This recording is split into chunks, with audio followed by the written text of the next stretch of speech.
ವೀಕ್ಷಕರಿಗೆಲ್ಲ ನಮಸ್ಕಾರಗಳು. ಇವತ್ತಿನ ದಿವಸ ನಾನು 27ನೇ ಅಧ್ಯಾಯ ಪಾರಾಯಣವನ್ನು ಪ್ರಾರಂಭಿಸುತ್ತಿದ್ದೇನೆ. ಶ್ರೀ ಗಣೇಶಾಯ ನಮಃ, ಶ್ರೀ ಸರಸ್ವತ್ಯಾಯ ನಮಃ, ಶ್ರೀ ಗುರುಭ್ಯೋ ನಮಃ, ಶ್ರೀ ಕುಲದೇವತಾಯೈ ನಮಃ, ಶ್ರೀ ಶ್ರೀಪಾದ ಶ್ರೀ ವಲ್ಲಭ ಶ್ರೀ ನರಸಿಂಹ ಸರಸ್ವತಿ ದತ್ತಾತ್ರೇಯ ಗುರುಭ್ಯೋ ನಮಃ. ಬಾಲಾರ್ಕ ಪ್ರಭಮೀಂದ್ರ ನೀಲಜಟಿಲಂ ಭಸ್ಮಾಂಗ ರಾಗೋಜ್ವಲಂ ಶಾಂತಂ ನಾದ ವಿಲೀನ ಚಿತ್ತಪವನಂ ಶಾರ್ದೂಲ ಚರ್ಮಾಂಬರಂ ಬ್ರಹ್ಮಜ್ಞೆ ಸನಕಾದಿಭಿ ಪರಿವೃತಂ ಸಿದ್ಧೈ ಸಮಾರಾಧಿತಂ ದತ್ತಾತ್ರೇಯ ಉಪಾಸ್ಮಹೇ ಹೃದಯಮುದ ಧ್ಯೇಯ ಸದಾ ಯೋಗಿಭಿ. ಈ ಹಿಂದೆ 26ನೇ ಅಧ್ಯಾಯದಲ್ಲಿ ಆ ಕೂಪಂಡಿತರು ತಾವು ಎಲ್ಲ ವೇದವನ್ನು ಸರ್ವ ವೇದವನ್ನು ಬಲ್ಲವರು ಅಂದಾಗ ಗುರುಗಳಂತಾರೆ, ಎಂಥ ಬ್ರಹ್ಮಾದಿ ಬ್ರಹ್ಮನಿಂದ ಮತ್ತು ಭರದ್ವಾಜ ಮುನಿಗಳಿಂದ ಇದನ್ನು ಪೂರ್ಣವಾಗಿ ಕಲಿಯಲು ತಿಳಿದುಕೊಳ್ಳಲಾಗಲಿಲ್ಲ. ಭರದ್ವಾಜರ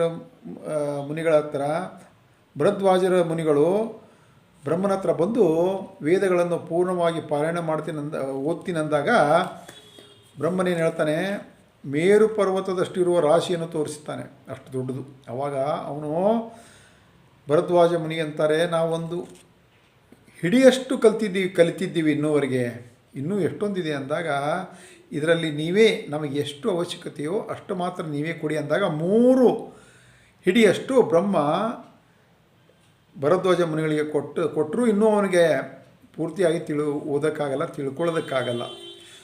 ಅಂಥದ್ದು ನೀವೇನೋ ಪೂರ್ತಿಯಾಗಿ ವೇದವನ್ನು ಬಲ್ಲವರು ಅಂತ ಹೇಳ್ತೀರಾ ಅಂತ ಹೇಳ್ತಾರೆ. ಈಗ ಈ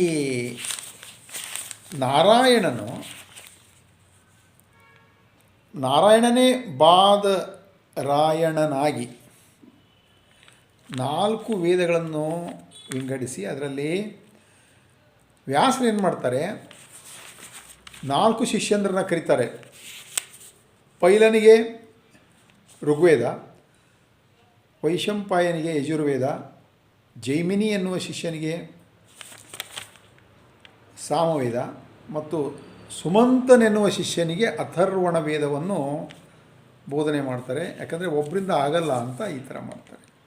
ಇನ್ನು 27ನೇ ಅಧ್ಯಾಯದಲ್ಲಿ ನಾಮಧಾರಕ ಕೇಳ್ತಾರೆ ಸಿದ್ಧಮುನಿಗಳಿಗೆ, ಗುರುಗಳು ಮುಂದೆ ಏನಾಯಿತು, ಆ ಕೂಪಂಡಿತರಿಗೆ ಏನು ಮಾಡಿದ್ರು ಅಂದಾಗ ಗುರುಗಳು ಹೇಳ್ತಾರೆ, ಆ ಕೂಪಂಡಿತರಿಗೆ ಹೇಳಿದರೆ ಅವ್ರು ಕೇಳಲ್ಲ, ಹಠ ಹಿಡಿತಾರೆ.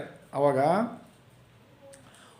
ಒಬ್ಬನು ಹೋಗ್ತಾ ಇರ್ತಾನೆ ದಾರಿಯಲ್ಲಿ, ಅವನು ಕರೀತಾರೆ, ಇಲ್ಲಿ ಬನ್ನಿ ಅಂತ ಕರೆದು ಅವನಿಗೆ ಹೇಳ್ತಾರೆ, ನೀನು ಯಾರು, ಎಲ್ಲಿ ಹೋಗ್ತಾ ಇದ್ಯಾ ಅಂತ, ಎಲ್ಲಿ ವಾಸ ಮಾಡ್ತೀಯ ಅಂದಾಗ ಅವನು ಹೇಳ್ತಾನೆ, ನಾನು ಕೀಳು ಜಾತಿಯವನು, ನನ್ನ ಹೆಸರು ಮಾತಂಗ ಅಂತಾರೆ ನನಗೆ, ನಾನು ಊರ ಹೊರಗೆ ಇರ್ತೀನಿ ಅಂತ.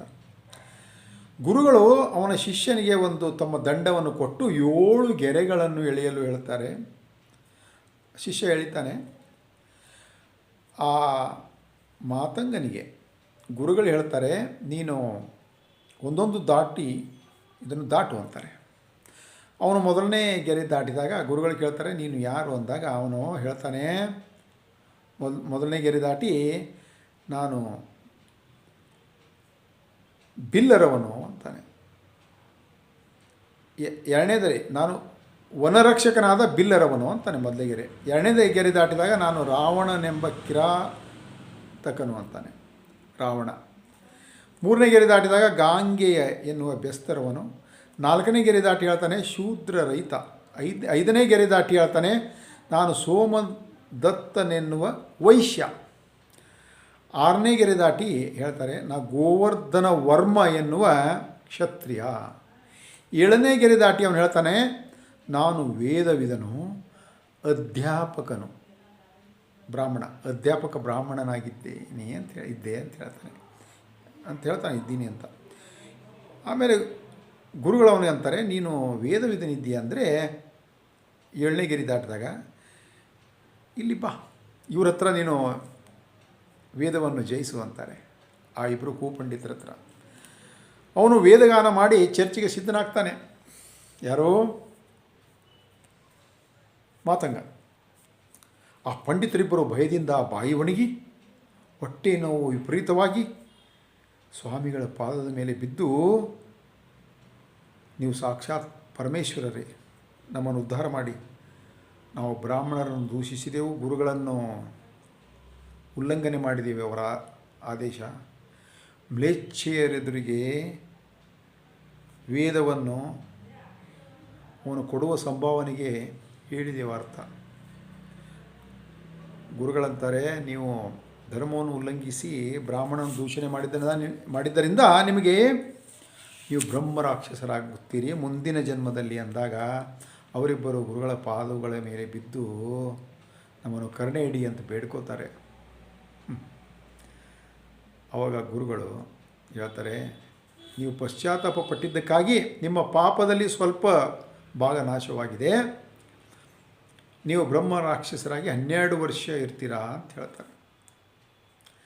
ಯಾವಾಗ ನೀವು ನಾರಾಯಣನು ವಾಕವನ್ನು ಕೇಳುವುದರಿಂದ ಇದು ಪಿಶಾಚತ್ವ ನಿಮಗೆ ತೊಲಗಿ ಹೋಗುತ್ತದೆ ಅಂತ ಹೇಳ್ತಾರೆ. ಗುರುಗಳ ಅಪ್ಪಣೆ ಪಡೆದು ಊರಲ್ಲಿ ಹೋಗ್ತಾ ಇರ್ತಾರೆ. ಅಷ್ಟರಲ್ಲಿ ಅವರಿಗೆ ವಿಪರೀತ ಹೃದಯ ಬೇನೆ ಬಂದು ಅಲ್ಲಿ ಬಿದ್ದು ಮರಣ ಹೊಂದ್ತಾರೆ. ಅಲ್ಲಿ 12 ವರ್ಷಗಳ ಕಾಲ ರಾಕ್ಷಸರಾಗಿ ತಿರುಗಾಡ್ತಾ ಇರ್ತಾರೆ, ಬ್ರಹ್ಮ ರಾಕ್ಷಸರಾಗಿ. ಆವಾಗ 12 ವರ್ಷ ಆದಮೇಲೆ ಅಲ್ಲೊಬ್ಬ ಬ್ರಾಹ್ಮಣ ಇನ್ನೊಬ್ಬ ಬ್ರಾಹ್ಮಣನಿಗೆ ಮಂತ್ರವನ್ನು ಹೇಳ್ತಾ ಇದ್ದಾನೆ. ಯಾಕಂದರೆ ಇವನಿಗೆ ಗೊತ್ತಾಗ್ತಾ ಇಲ್ಲ, ಒಬ್ಬ ಬ್ರಾಹ್ಮಣಿಗೆ ಒದ್ದಾಡ್ತಾ ಇದ್ದಾನೆ ಅದನ್ನು ಗುರುತಿಸೋದಕ್ಕೆ ಯಾವ ಮಂತ್ರ ಅಂತ. ಅವಾಗ ನಾರಾಯಣನು ವಾಕವನ್ನು ಹೇಳ್ಕೊಡ್ತಾನೆ. ಆವಾಗ ಇವರು ಕೇಳಿಸ್ಕೋತಾರೆ ಅದನ್ನು. ತಕ್ಷಣ ಅವರು ಪಾಪ ವಿಮುಕ್ತರಾಗ್ತಾರೆ, ಇಬ್ಬರು ಕೂಪಂಡಿತರು ಅಂತ. ಈಗ ಈ ಮಾತಂಗ ಇದ್ದಾನಲ್ಲ, ಅವನು ಕೇಳ್ತಾನೆ ಗುರುಗಳಿಗೆ, ಇದಕ್ಕಿಂತ ಮೊದಲಿನ ಜನ್ಮದಲ್ಲಿ ವೇದವಿದನಾಗಿದ್ದೆ, ಈ ಜನ್ಮದಲ್ಲಿ ಯಾಕೆ ನಾನು ಚಾಂಡಾಲನಾದೆ ಅಂದಾಗ ಗುರುಗಳು,